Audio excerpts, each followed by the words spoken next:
Alors, ça va? Vous allez bien? Baruch Hashem. Alors aujourd'hui, on va parler des mauvaises influences, comment s'en protéger et comment aider nos proches à se protéger des mauvaises influences. Ça peut être nos enfants ou ça peut être une amie qu'on voit qui prend une certaine dérive, qui peut être sous emprise, qui peut être mal influencée par certaines personnes. Alors, la question c'est comment l'aider à se protéger, comment déjà se protéger soi-même. En fait, on dit parachat Korach et cette paracha, elle met vraiment en scène le concept de la mauvaise influence. C'est la mauvaise influence par excellence. Qu'est-ce qui se passe? C'est qu'en fait, on a un groupe d'hommes, donc je vous rappelle qu'on est dans le désert, d'accord? Et que donc on a de longues années avant de rentrer en Eretz Israël. Vous vous souvenez, c'était le cours la semaine dernière. Et en fait, ce qui se passe, c'est qu'il y a un groupe qui va être mené par un certain Korach qui va aller se rebeller contre qui? Contre le leader des Juifs, c'est Moshe Rabbeinu. Et en fait, c'est complètement le monde à l'envers. Pourquoi? Parce que Moshe, ils lui doivent tout, absolument tout. Moshe, il s'est sacrifié pour eux, il a pris sa défense à chaque fois qu'ils ont fauté, il était prêt à donner sa vie pour le Ham Israël. Qu'est-ce qu'il n'a pas fait pour eux, Moshe Rabbeinu? Ça fait 40 ans qu'il donne sa vie jour et nuit pour le Ham Israël. Et non seulement il manque de reconnaissance, mais en fait, ils lui mettent comme un coup de poignard dans le dos. D'accord? À tel point que Moshe va être tétanisé devant cette rébellion et il ne saura même pas quoi dire en fait. Et en fait, si vous voulez, on se retrouve encore une fois dans cette paracha. Je vous ai dit, le livre de Bamidbar, il est très humain, puisqu'on avait déjà vu qu'il parlait de la plainte, qu'il parlait on a vu quoi la semaine dernière, de toutes nos croyances. Et là, ça parle d'un grand problème qui s'appelle la jalousie et la trahison. Et en fait, on se dit, en fait, on se retrouve à chaque fois qu'il y a une amie qui nous trahit ou qu'on voit avec nos enfants, qui trahit l'autre ou des amis qui se trahissent. En fait, on se reconnaît vraiment dans cette paracha. D'accord? Alors, venez, on va regarder dans les détails, dans les psukim, dans les versets, ce qui se passe. Vous allez voir, c'est hyper intéressant. On va décoder ensemble vraiment les enjeux de la mauvaise influence et comment faire pour s'en protéger. D'accord? Alors, c'est écrit comme ça. Vaikar Korach. Korach a pris. On ne sait pas ce qu'il a pris.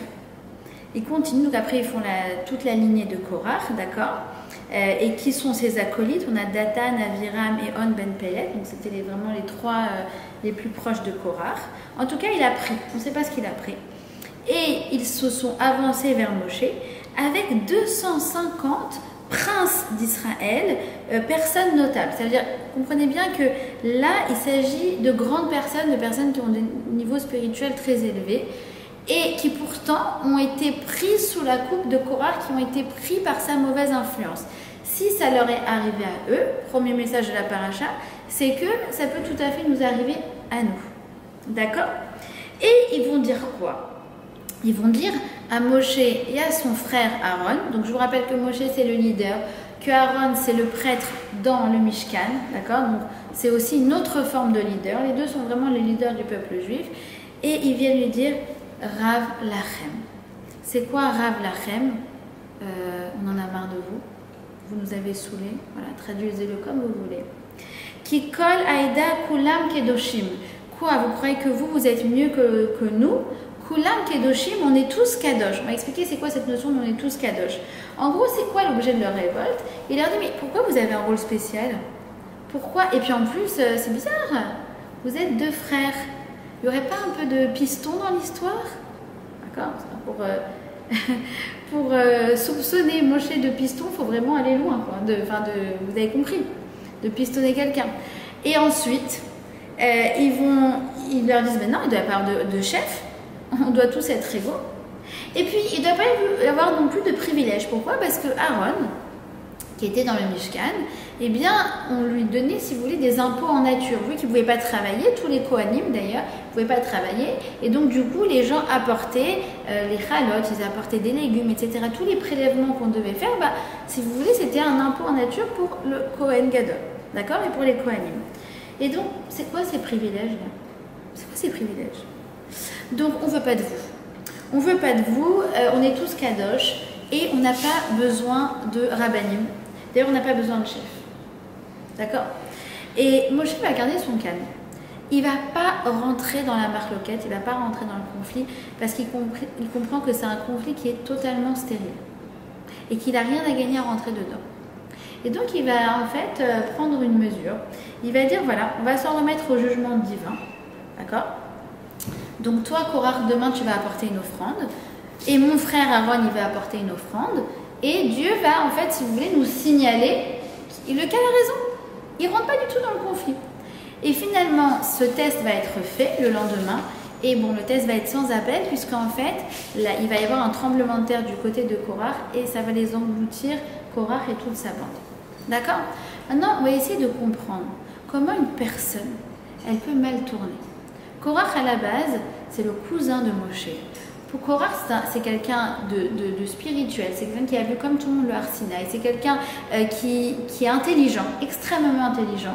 Et on ne comprend pas comment il a pu mal tourner au point de se rebeller contre, si vous voulez, le grand rabbin. D'accord? Et d'une manière qui soit tellement destructive pour lui-même, et même en fait pour tous ses proches. Alors déjà, la Torah, elle va nous dire, première chose par rapport à ça, par rapport à cette histoire, le premier élément, c'est que derrière cette histoire, en fait, se cachent deux femmes. La première, en fait, c'est la femme de Korach. En vérité, Korach, il va être très mal influencé avant tout par sa femme. C'est-à-dire qu'en gros, la Torah nous dit, derrière chaque influenceur, en fait, se cache une influenceuse. Et vous allez voir que, en fait, ces deux femmes, on va voir, sont des femmes très intelligentes. C'est déjà la femme de Korach. Elle va en fait commencer à lui transmettre en fait tout son mal-être et toute sa jalousie maladive. Elle va ronger son frein.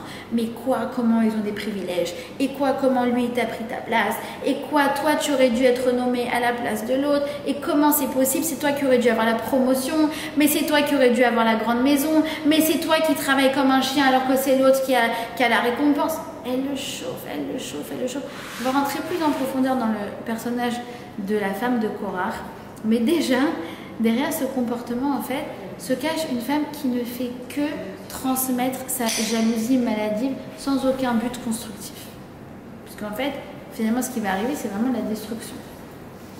À côté de ça, on nous parle d'une autre femme qui, elle, n'est pas un génie du mal, mais qui est un génie du bien. C'est qui cette femme? Eh bien, je vous ai dit tout à l'heure, il y avait Korach et puis on a aussi trois acolytes, Dathan, Aviram et On Ben Pellet. Ouais. Bah, figurez-vous que ce On Ben Pellet, il ne va pas être englouti avec tout le reste de la bande. On Ben Pellet, il va rester tranquillement chez lui. Et il va être sauvé. Par qui? Par sa femme. Alors écoutez bien à quel point cette femme, elle est juste géniale. Je vais vous lire en hébreu. Vous allez voir comment une femme comme la femme de Korach, elle peut rentrer son mari ou n'importe quel proche dans des histoires pas possibles, et comment elle voit qu'il est sous une mauvaise influence, qu'il est en train de mal tourner, et hop, elle arrive à l'en sortir. Et ça, c'est la femme d'On Ben Pellet. Qu'est-ce qu'elle va faire? Et bien en fait, ce qui va se passer, c'est que je vais vous le lire en hébreu, d'accord? Amar Rav, On Ben Pellet, Ishto Itzilato. On Ben Pellet, sa femme l'a sauvé. Amralo, écoutez bien qu'est-ce qu'elle lui a dit.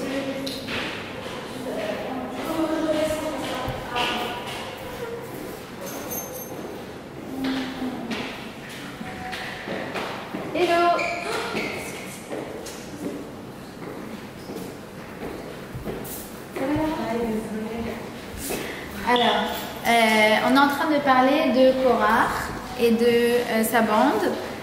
Et on parle d'un certain personnage qui s'appelle On Ben Pellet, qui était dans la bande de Korach et qui a été sauvé par sa femme. Écoutez bien le génie de sa femme. Alors, Amralo, Ma irpat lecha. Elle vient le voir et lui dit, mais en fait, qu'est-ce que tu gagnes dans cette histoire? Qu'est-ce que tu gagnes à faire le malin? Qu'est-ce que tu gagnes à faire cette rébellion? Im Moshe Arav ata hatalmid, ve'im Korach Arav ata hatalmid. En fait, toi, tu gagnes rien. Parce que Si c'est Moshe qui gagne, toi de toute façon tu seras toujours l'exécutant. Et si c'est Korach qui gagne, de toute façon tu gardes la même place. Donc tu n'as rien à gagner à te mettre dans des salles d'histoire et dans des conflits nocifs. D'accord? Ouma essaie. Alors il dit mais qu'est-ce que je fais? Moi je leur ai promis à ces gens-là, je vous ai dit c'était des gens très importants, des princes, des notables et tout. Amralo, Areki Yadoua qui colle Aïda Kulam Kedoshim Etznuim. Eux ils se disent très religieux. Tu vas voir ce que je vais faire. Elle dit regarde, déjà premièrement, écoutez bien le génie de cette femme. Assis-toi, je vais te servir du vin. Et elle lui sert du vin, 1 verre, 2 verres, 3 verres, 4 verres, jusqu'à ce qu'il soit complètement saoul et il s'endort. Hein? Il va là. Déjà, lui, il est allongé. Mais eux, parmi les 250, donc il y en a qui viennent, et oh, il est où Ben Pellet, là, on est en train de faire notre rébellion, on est en train de faire notre syndicat, la CFD, CGT, il est où? Hein? CGT, CFDT. C'est ça, non? Le deuxième, je ne connais pas. La CFDT, non, c'est connu. Alors, et donc ils vont le chercher, et alors là, sa femme, extraordinaire. À chaque fois, je regrette de ne pas connaître son nom, tellement je la trouve géniale. Et bien, qu'est-ce qu'elle fait? Elle va découvrir sa chevelure. Elle va sortir son foulard ou sa perruque, tout ce que vous voulez.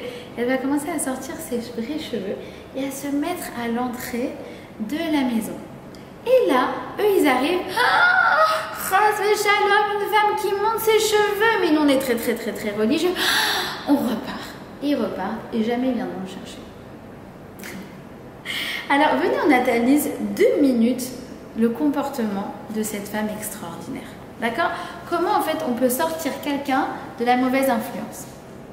Ça, c'est écrit où le... C'est dans Traité Sanhedrin, page Kouf Tête et Hamoud Bet. Voilà.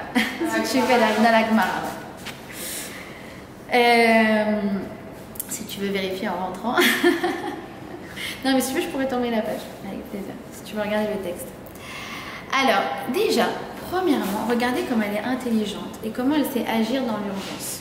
D'accord? Vous savez, elle est en mode, il y a 2 modes de pensée. Il y a think fast and think slow. D'accord? Il y en a un qui a eu un prix Nobel parce qu'il a juste pensé à cette idée-là. D'accord? Daniel Kahneman, vous connaissez?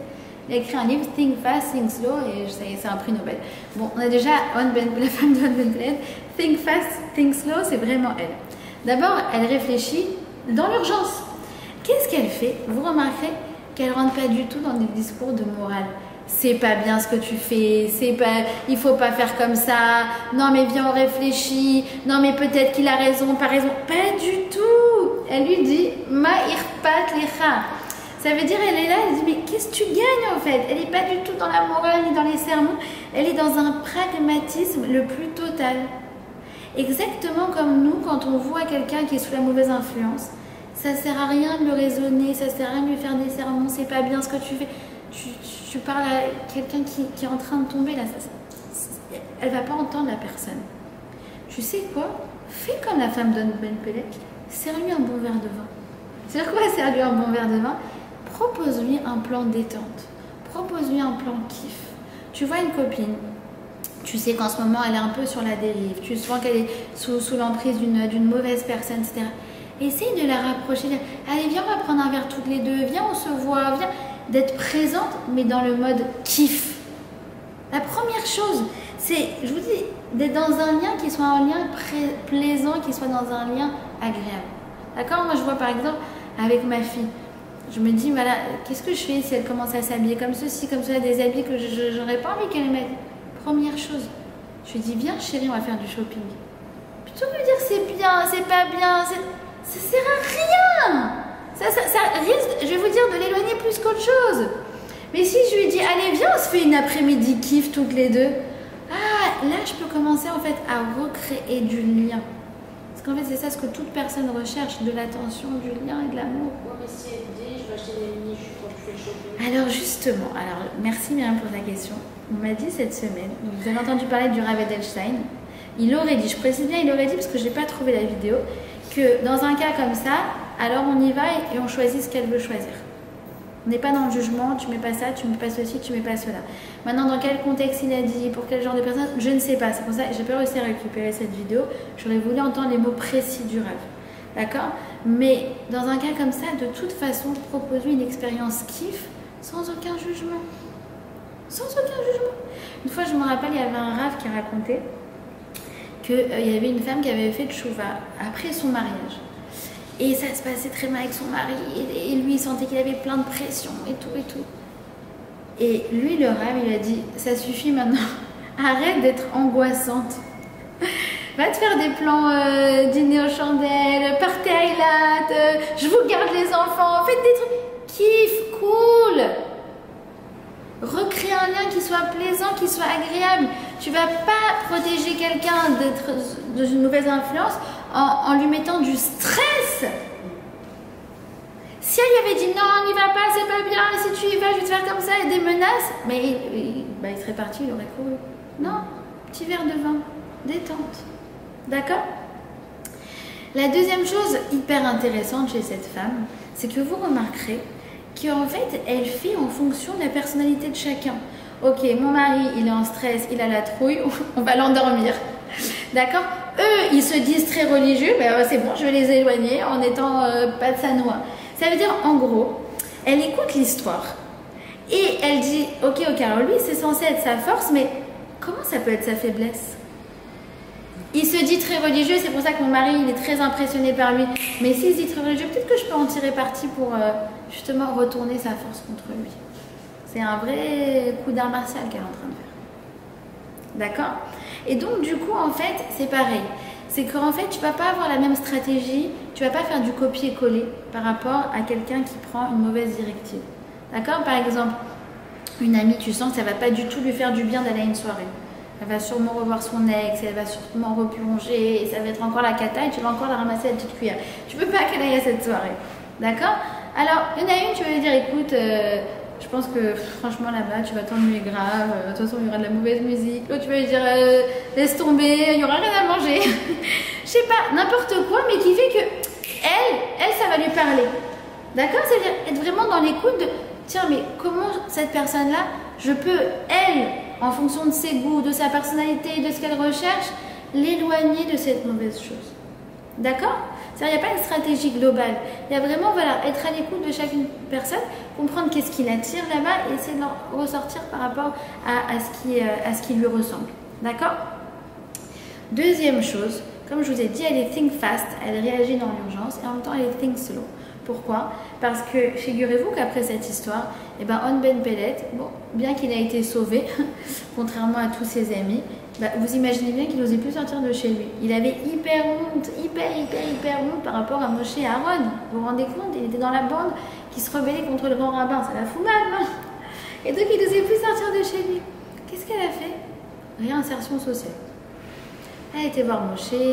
Tu sais, mon mari est gentil, tu sais, il était sous mes influences, tu sais, il savait pas vraiment ce qu'il faisait, Mais bien sûr que je lui pardonne, mais bien sûr que ça arrive à tout le monde. Doucement, réinsertion sociale.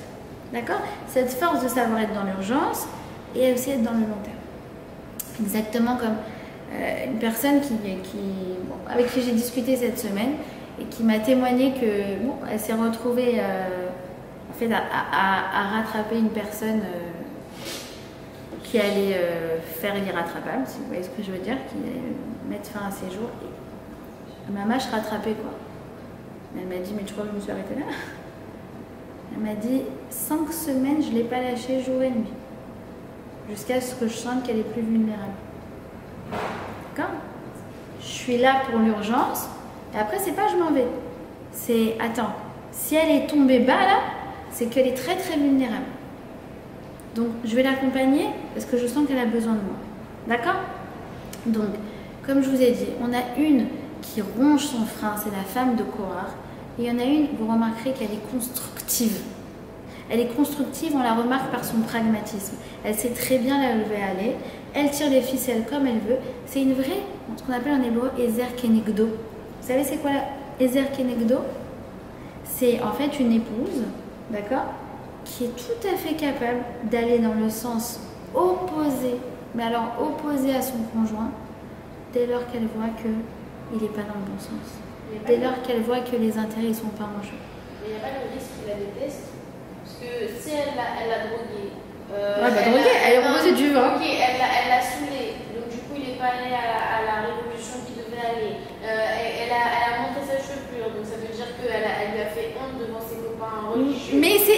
Mais oui, mais t'as compris que c'était tous des Réchaïm en fait. Oui, mais le truc c'est que lui demain, est-ce qu'il se sentirait pas trahi?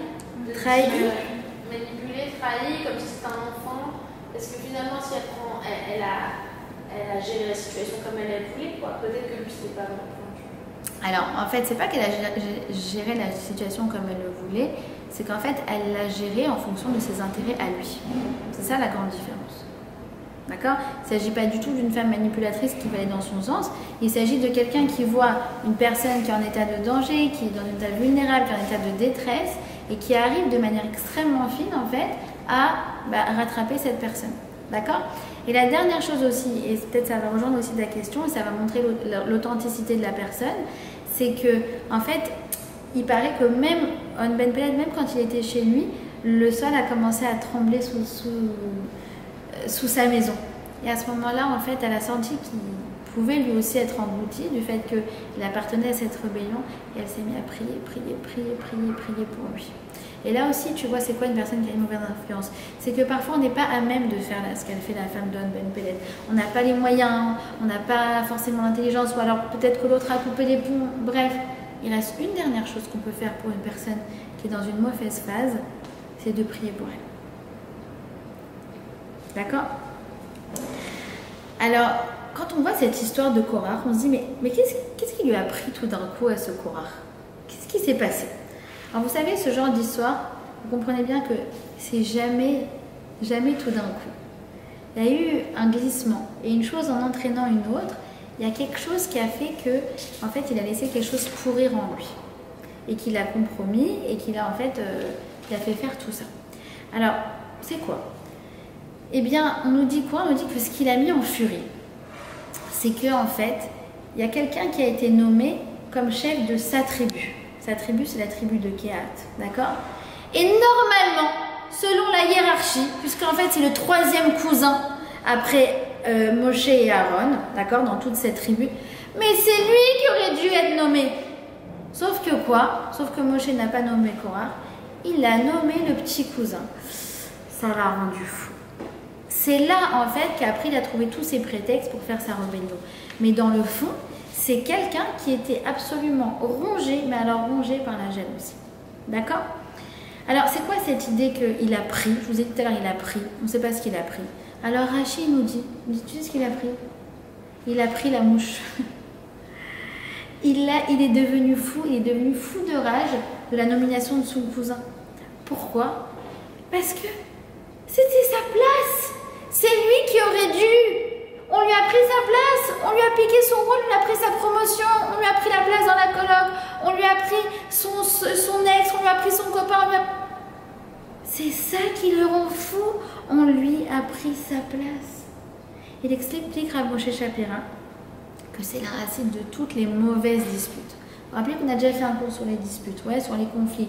On a expliqué qu'il y a des bons conflits, des conflits qui sont fertiles, des conflits qui sont nocifs et qui pourrissent la vie, c'est toujours la même racine, c'est une question de place. On m'a pris ma place, je ne me suis pas sentie à ma place, c'était déplacé. C'est une question de place, d'accord? Et je ne sais pas si vous remarquerez que parfois dans les mariages, les bar mitzvahs, vous savez, on fait des placements de table. Voilà, un jour, si vous faites un placement de table, vous allez voir que, je ne comprends pas qu'ils n'ont pas inventé un algorithme pour faire ce truc, parce que c'est un truc pour lequel les familles elles ne dorment pas pendant 3 jours, c'est un stress pas possible. Et à la fin, tu auras toujours la tata Marcel qui va être vexée parce qu'elle n'était pas devant la scène et qu'elle était placée à côté de tata Tunette avec qui elle est fâchée depuis 15 ans. D'accord? Et tu es là, tu dis, mais c'est pas possible. Problème de place. Problème de place. Et c'est pareil avec les enfants. À table. C'est pas ma place, c'est ta place. Ah! Et dans la voiture. Non, si vous saviez. Quoi? Toujours les places. L'aîné, oui, mais des fois, encore plus. Des fois, il n'y a pas assez de place pour tout le monde, donc tu dois en prendre sur les genoux. Mais en vérité, sa vraie place, c'est quoi? Sa vraie question, c'est quoi ma place? C'est quoi ma place dans la fratrie? C'est quoi ma place dans le cœur de maman? C'est quoi ma place au sein de cette famille? C'est quoi ma place? C'est vraiment ça. Et d'ailleurs, vous remarquerez qu'il y a toujours des trucs comme ça après coup, les gens qui te disent « Oh là là, moi j'étais l'aîné, c'était dur, j'avais tout sur les épaules, j'avais la responsabilité, mes frères ils se sont pas rendus compte. » Il y a toujours un problème de place. Mais sauf que ce qui est marrant, c'est que l'aîné, quoi? Donc tu as l'aîné qui souffre de sa place, d'accord? Après tu as qui? T'as la petite ou le petit, d'accord? Moi je suis une dernière, d'accord? Donc les derniers ils sont toujours pas considérés, on n'écoute pas ce qu'ils disent, on les prend pas au sérieux, c'est toujours le problème du dernier. Et après t'as les sandwichs, d'accord? C'est comme ça qu'on appelle en hébreu. Et alors eux, c'est encore plus compliqué que le reste, apparemment, d'accord? Ça veut dire, moi comme je vous ai dit, j'ai un enfant qui m'a fait vraiment, comment vous dire, des misères pendant ouais, bien 4-5 ans, hein, je vous ai déjà dit, avec beaucoup de souffrance, beaucoup de pleurs et beaucoup de... C'est-à-dire que quand je vois qu'il faisait des crises de nerfs pas possibles, je comprenais bien que c'est lui qui était en souffrance, d'accord, avant tout. Et je me rappelle qu'un jour, il était hyper content et il m'a dit « Maman », donc lui il est sandwich, d'accord, et lui il me fait « J'ai compris quelque chose, je suis gamme grand et gamme petit, je suis aussi grand et je suis petit. Je suis au milieu. » Ça veut dire il a compris la nuance. Il a compris qu'il n'y a pas la compétition. Il a compris qu'on ne cherche pas à être le meilleur, on cherche juste à être soi-même. Et à tirer profit des forces que l'on a. Je suis gamme grand, gamme petit. À partir du moment où tu as rentré la nuance, et bien du coup, on n'est pas juste meilleur ou moins bon, on est à sa place.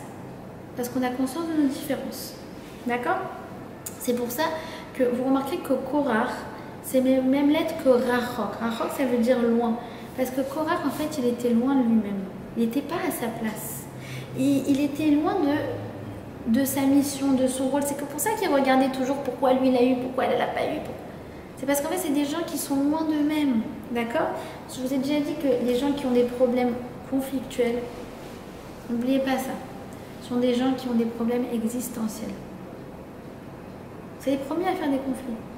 Et comme je vous ai dit dans le cours, c'était quoi, la semaine dernière, il y a 2 semaines, du coup, quand vous avez compris ça, c'est pas votre problème.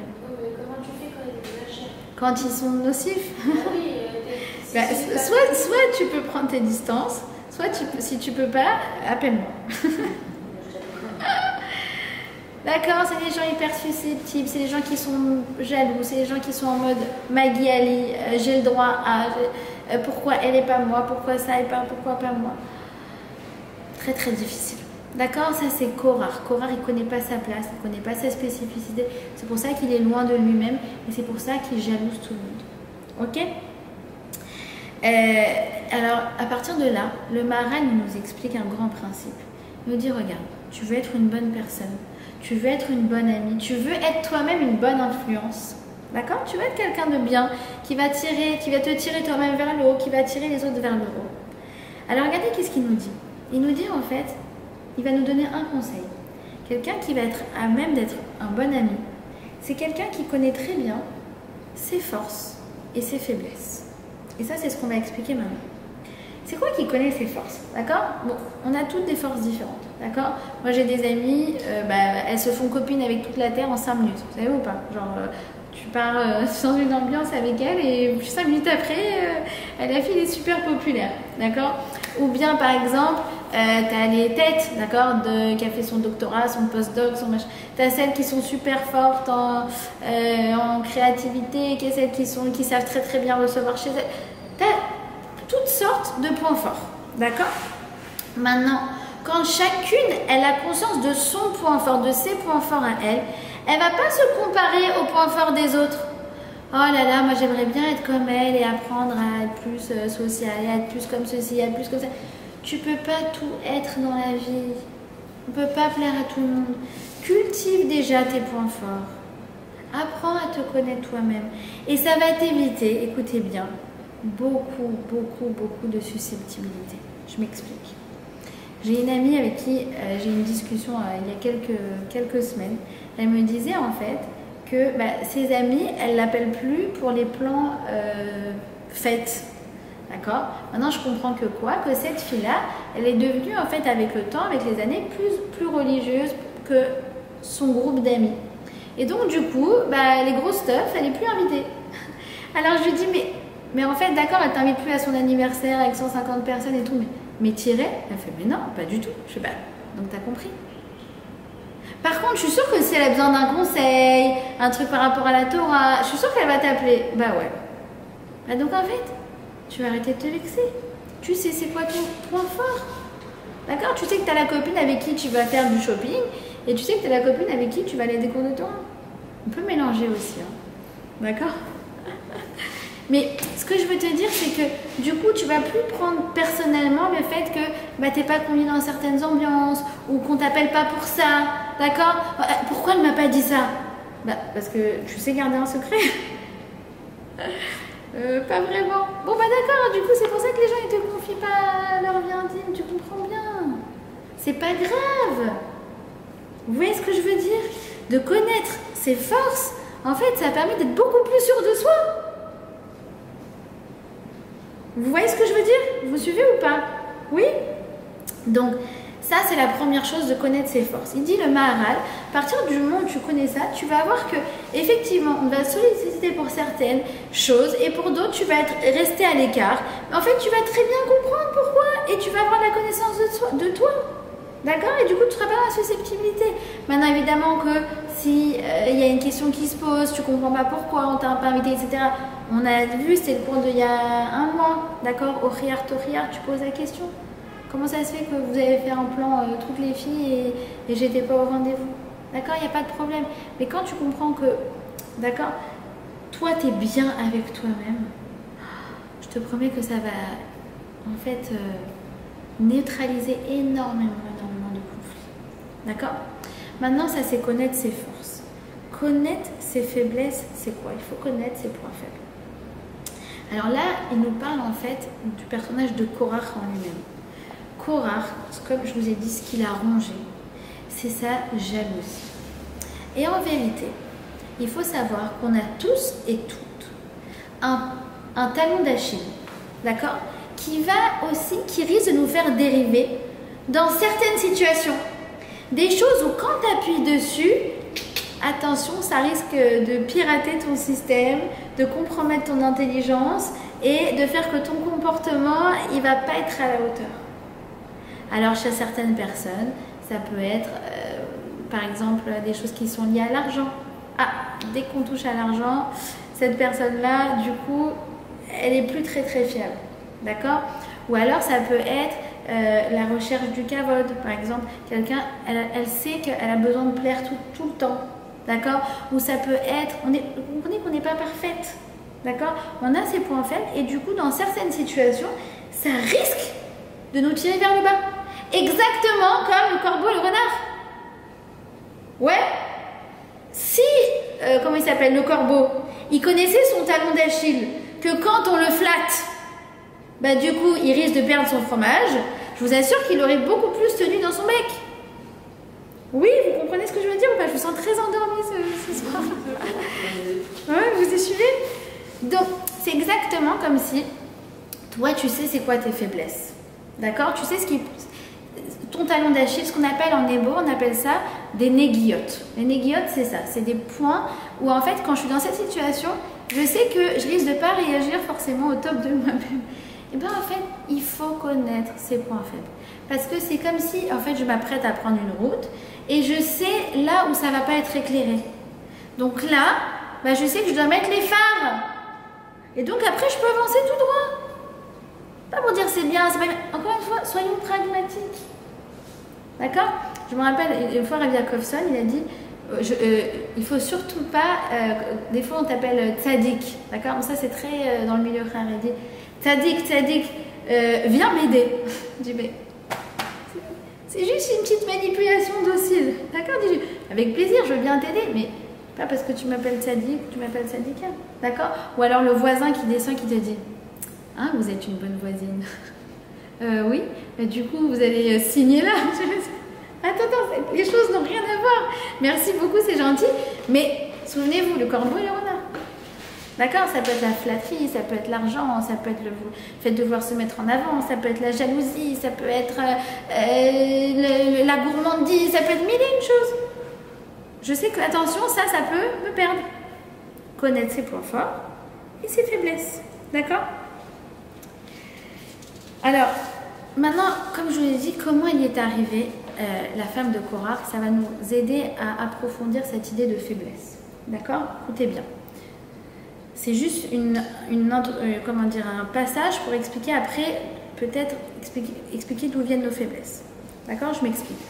Comme je vous ai dit, la femme de Korach, elle a rongé son frein.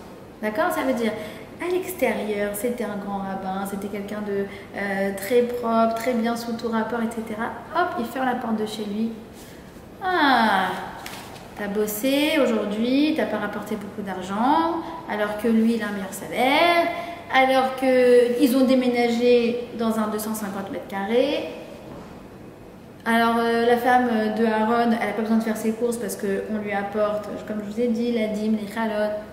Et elle ronge, et elle ronge, et elle ronge, et elle ronge. Et c'est ça, en fait, qui lui a retourné le cerveau. De là, on apprend quoi? Écoutez bien. Ce qui nous influence dans la vie, c'est pas les grands principes. C'est pas les grandes idées. Mais c'est avant tout l'ambiance dans laquelle on a grandi. C'est quoi les messages qui revenaient tout le temps sur eux-mêmes? C'est ça qui va le plus en fait conditionner et forger notre manière de penser. Et dit Rav Jacobson, il dit, ce qui nous influence le plus, ce qui va forger notre personnalité, c'est tout ce qu'on a entendu, ressenti de manière récurrente et récurrente et récurrente à la maison. C'est comme la publicité. La publicité, qu'est-ce qu'elle fait? Elle te martèle un message, une musique, un truc, juste pour que ça te rentre. Et après, tu vois pourquoi? Tu as envie d'un coca, d'un machin, d'un truc. Parce que juste, elle est rentrée, elle a carrément outrepassé l'intellect, tu vois, et hop, elle est rentrée direct dans l'inconscient en te répétant cette musique, cette musique, cette musique. Et dire comme ça, il dit, pose-toi la question, c'était quoi la pub qu'il y avait dans ta maison? C'était quoi la musique? Alors parfois, c'est des musiques très positives, en mode, je t'aime, tu es quelqu'un de bien, même si tu chutes, c'est pas grave, même si tu fais des erreurs, je t'aimerai toujours. Et parfois, c'est des musiques qui vont créer chez nous des peurs. Par exemple, ah mais t'es sûr, mais ça va être peut-être trop difficile pour toi. Et répéter en boucle, et répéter en boucle, et répéter en boucle. Et du coup, on ne se sent pas capable de. Ça pose en fait toute la question, un petit peu de ce qu'on a vu la semaine dernière avec les croyances. Ces croyances, elles viennent toujours d'une musique qu'on a entendue. D'accord? Donc, parfois, on a le sentiment que on va se mettre en colère à certains moments. Tu dis, c'est bizarre. Pourtant, je vois que les gens, ça les a pas mis furax. Mais moi, ça m'a mis hors de moi. Alors, sache une chose. Que quand tu surréagis dans une certaine situation, c'est le moment de te poser la question de quelles sont tes croyances. Pourquoi j'ai surréagi à ce moment-là? Pourquoi je suis jalouse de cette fille? Pourquoi je suis complexée par ça? Pourquoi ça me donne envie? Pourquoi ça me fait faiblir? Pourquoi ça me met en colère? Posez-vous la question. Et vous allez voir, vous allez réussir à comprendre en fait d'où elles viennent ces petites faiblesses. C'est une sorte de décodage de soi-même. Et c'est merveilleux. Parce que ça permet en fait de réparer plein de comportements. Plein de comportements. Et c'est possible après de se défaire de la publicité de Alors, déjà, en fait, le fait d'en prendre conscience, ça aide énormément. D'accord? Après, il peut y avoir des choses qui ont été inculquées, qui ont été, par exemple, nocives, d'accord? Dans un creuset familial qui était problématique. Dans des cas comme ça, alors parfois, on a besoin d'une aide extérieure, justement, pour ce décodage thérapeutique et, on va dire, essayer de changer le comportement. Et regarde, je vais te donner un truc. Il y a un modèle qu'utilisent beaucoup les Israéliens, c'est le modèle Efrat, d'accord? Pour tous les comportements, tous les schémas comportementaux. C'est 4 lettres, d'accord? Eroa, je te l'ai dit en hébreu, après je t'explique. Efrat, Eroa, Parshanout, Regesh et Tgouva. Eroa, c'est l'événement qui se passe. j'ai eu un PV. Parshanout, c'est comment j'interprète la situation. C'est pas juste, j'aurais pas dû, c'est de ma faute, je suis une débile, je suis machin. Parshanout. Ensuite, Regesh, ce que ça provoque chez moi comme sentiment, la colère. Et Tgouva, je m'énerve. D'accord? Ok? En fait, sur cette Parshanout, le numéro 2, en fait, c'est là qu'interviennent toutes les croyances. Et c'est là que je vais pouvoir, en fait, changer mes comportements. Parce que du coup, si je suis plus dans le truc de me dire, c'est pas grave, je suis plus dans le truc de me dire, je me fustige et c'est de ma faute et je me sens coupable et c'est pas juste, etc. Mais je suis dans un truc de, en même temps, c'est de ma faute, je me suis garée en rouge et blanc et tant pis, je payerai, c'est tout. Du coup, hop, tout le reste suit. Tu vois ce que je veux dire? Donc ça pose vraiment la question des croyances. Ok? Donc posez-vous la question. À chaque fois que vous voyez que vous surréagissez par rapport à un certain événement, tiens, qu'est-ce que ça va me permettre de découvrir en moi? Ok? On continue ou pas? Oui? Alors, il y a aussi autre chose, c'est que dans la vie, parfois, on aime beaucoup les raccourcis. Quel a été le clash entre Korach et entre Moshe? Alors, comme je vous ai dit, donc Korach, il lui dit, mais il n'y a pas besoin d'avoir de la hiérarchie. Il y en a qui sont plus religieux, il y en a qui sont des rabbins et d'autres non. Non.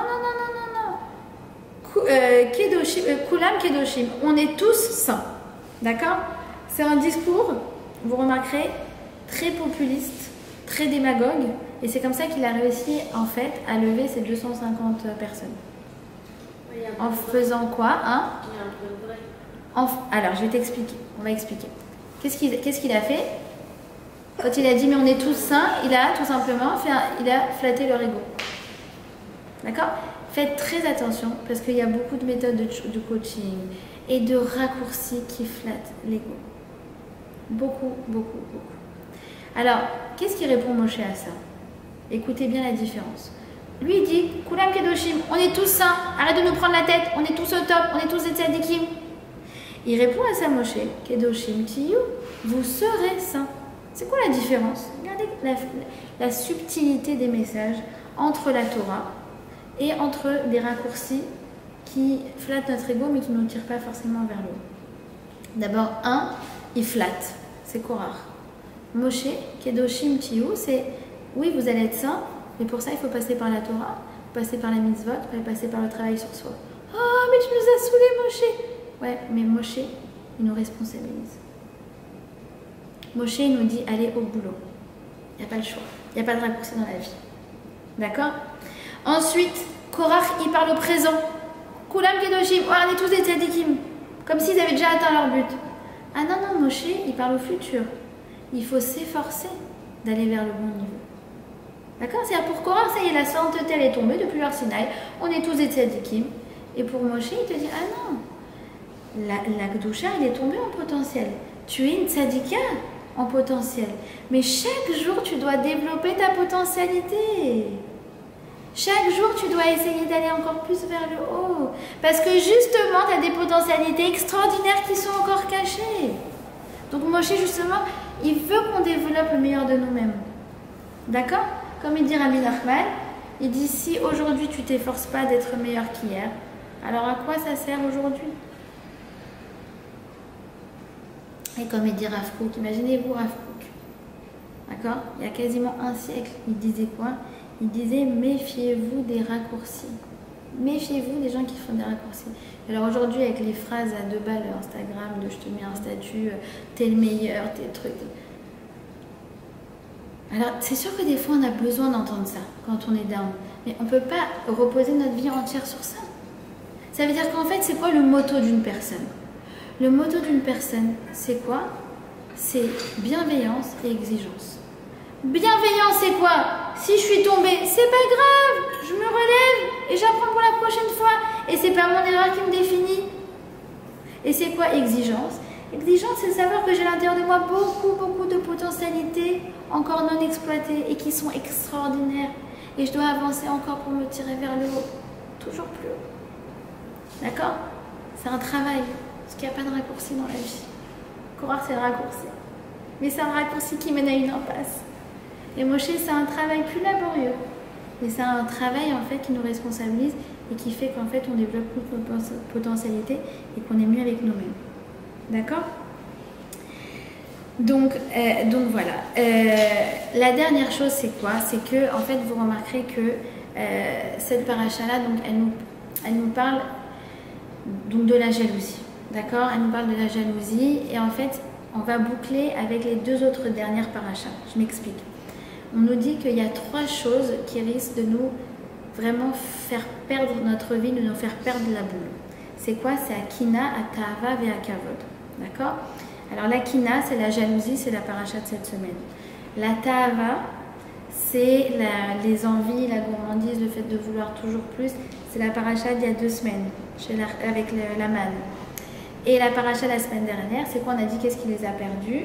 On a dit c'est le kavod, c'est le fait de vouloir être les chefs, de vouloir toujours se mettre en avant, etc. D'accord? Ça veut dire quoi? Ça veut dire, on nous dit que ces 3 choses-là, Motsim et Adam ina olam, elles te sortent de ton monde. On ne parle pas du monde futur, on ne parle pas de récompense, on ne parle même pas de spiritualité. On te dit que toi-même, en fait, tu es sorti de ton monde, ça veut dire que tu n'es pas bien dans tes baskets.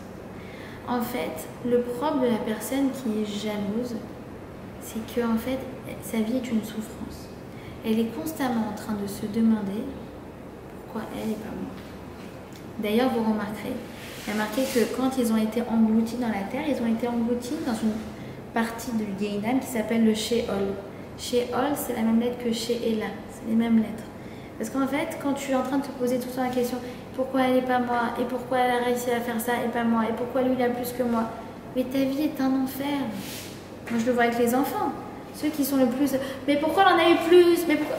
Et pourquoi elle et pas moi? Et pourquoi elle devant? Et pourquoi lui devant? Et pourquoi... Mais en fait, c'est les enfants qui se prennent le plus la tête. Et ceux qui sont contents de ce qu'il y a, c'est ceux qui sont les plus heureux.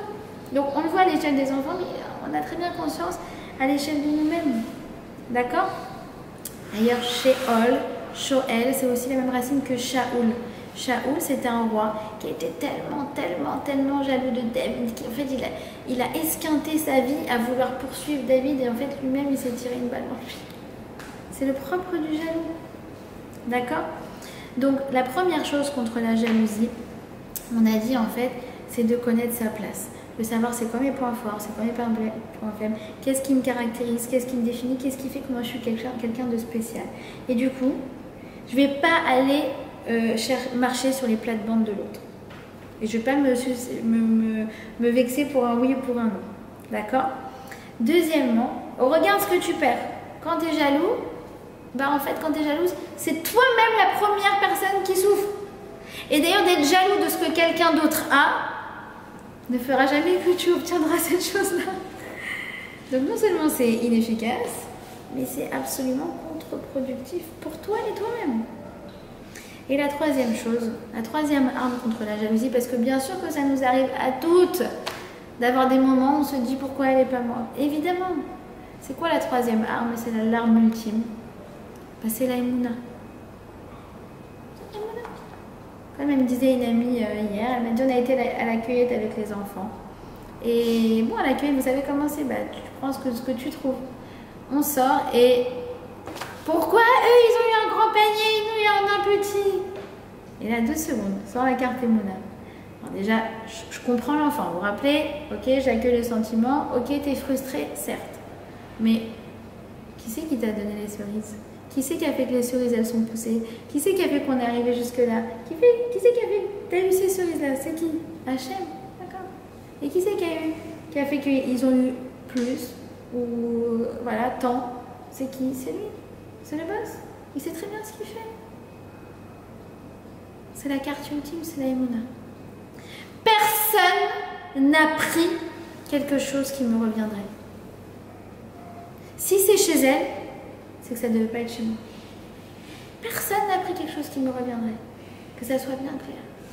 Alors il dit, le Rav Wolbe, il a écrit une lettre une fois à quelqu'un qui se sentait très jaloux.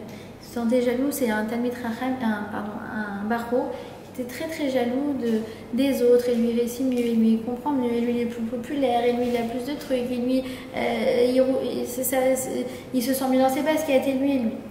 Il lui a répondu comme ça, il lui a dit regarde, si une personne ne sait pas se connaître, on revient à la première chose, apprends à te connaître, alors il va se mesurer avec un baromètre objectif.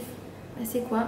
C'est la réussite sociale, c'est qu'est-ce qu'elle a réussi, c'est combien de mètres carrés, c'est combien elle a eu à son examen, c'est tout ça. Elle a été invitée, pas moi. Et du coup, en fait, au fur et à mesure, la personne ne s'apprécie pas. Pourquoi? Parce qu'en fait, elle ne se perçoit qu'à travers la réussite des autres. Et ça vient déceler chez cette personne-là, en fait, à ses propres yeux, que le côté négatif. Et il se met à considérer qu'en fait, c'est que les autres qui ont de la chance. Et pas lui. Vous voyez comment ça... C'est ça le glissement. Il dit alors je vais te donner une ségoula. Je vais te donner, comment on dit une ségoula? Un remède qui va te rendre ségoula mesougal, qui va te rendre capable de ne plus être jaloux. Chaque matin, prononce la bracha. Baruch ata Hashem, she'asa likol tzorki. Merci Hashem qui m'a donné tout ce dont j'ai besoin. Et tu la prononces avec joie. Et tu le remercies pour tout ce que tu as, en matériel comme en spirituel, en affectif comme en tout. Et tu lui dis, tu remercies et tu reconnais qu'il t'a mis tout ce qui est nécessaire pour jouer ton rôle dans ce monde et pour mériter ta part dans la Torah. Tu dis chez Asa Likol Sorki avec joie. C'est le remède ultime contre la jalousie quand on sent qu'elle nous ronge. D'accord? Alors écoutez bien. C'est quoi, je vais terminer sur quoi? Sur ça. C'est quoi cette idée de chez Asa Likol Sorki? Vous savez sur quoi on fait la bracha quand on dit chez Asa Likol Sorki précisément, qui m'a donné tout ce dont j'ai besoin? Précisément, c'est les chaussures. D'accord? D'ailleurs, les jours où on n'a pas de chaussures en cuir, ça veut dire Kippour et Tisha B'Av, on ne fait pas cette bracha. C'est lié aux chaussures. Et là, tu dis, mais quel rapport avec les chaussures? En quoi les chaussures, c'est pile ce dont j'ai besoin? Bah, écoutez, ouais. Imaginez un jour, vous allez dans un magasin, et là, vous trouvez une paire de folie. Et là, elle n'est pas à votre taille. Et vous dites, mais c'est pas grave, je l'ai en 41. Mais je fais du 37. Mais c'est pas grave. C'est plus de cuir, plus de semelles, elle est plus grande, elle est... Mais qu'est-ce que je m'en fiche? C'est pas ma taille. Si c'est pas ma taille, c'est pas pour moi. Ça m'est pas destiné. Tu veux que je souffre? Ou alors il te dit, ah non, encore pire. Non, mais c'est bon, je l'ai en 36, mais ça va pas marcher, je vais me faire très mal avec. Ou alors il te dit, regarde, j'ai une ça, je te fais une promo, une plus une, mais je les aime pas. Toi, tu veux juste quoi? Tu veux juste une paire de chaussures qui a ta taille. C'est tout. En fait, c'est à l'image de tout ce qu'on a dans la vie. Tout est à notre taille. Tout est exactement ce dont on a besoin pour réussir notre mission dans ce monde. Et celle qui a plus, ben en vérité, ça veut dire qu'elle a aussi plus de responsabilités. Si elle a plus d'argent, c'est qu'elle donnait plus à la tzedaka. Si elle a une plus grande maison, c'est qu'elle doit faire plus Arnasatorim, elle doit mettre plus de gens. Quelqu'un qui a plus, il a plus de responsabilités. Donc, en fait, moi, je suis contente parce que je considère que ce que Hachem m'a donné, c'est des outils pour réussir ma vie. Et le niveau de responsabilité qui incombe, je m'en satisfais. Vous avez compris ou pas la logique qu'il y a derrière? Alors, il y a oui un moment dans l'année où on peut demander une upgrade. On peut demander plus, on peut demander une promo. C'est quand? À Rosh Hashanah. Là, Hachem, tu dis, écoute, moi aussi, je veux avoir une grande maison, comme ça, je vais avoir des invités. Moi aussi, je veux avoir plus d'argent, comme ça, je vais pouvoir plus donner à tzedaka. C'est ça tout le sens de ce qu'on a dit à Rosh Hashanah. J'ai un moment dans l'année pour demander un upgrade. Le reste, ça y est, tout est joué, les dés sont lancés. Et moi, je joue avec les cartes que j'ai. Sans bluff. D'accord? Donc, je vous résume ce qu'on a vu ce soir. D'accord? On a dit, premièrement, soyez pragmatique. Pragmatique pour être dans les bonnes ambiances et par rapport aux autres, proposer des ambiances qui font le poids avec certaines mauvaises influences ou certains plans dans lesquels on ne veut pas que ces personnes aillent. Oui? Ensuite, on a dit de se connaître. Ça permet d'être dans la complétude et non pas dans la compétition. Connaître ses points forts, ses faiblesses, ça permet en fait d'être lié de manière bienveillante et de manière positive. D'accord? Connaître ses faiblesses, connaître aussi ses faiblesses, qu'est-ce qui peut me faire dévier? D'accord? Qu'est-ce qui va pirater mon système de pensée? D'accord? Se poser la question, pourquoi à certains moments on surréagit? Pourquoi parfois je suis un corbeau, parfois je suis comme Cora, parfois je suis comme ceci, pourquoi ça me pisse?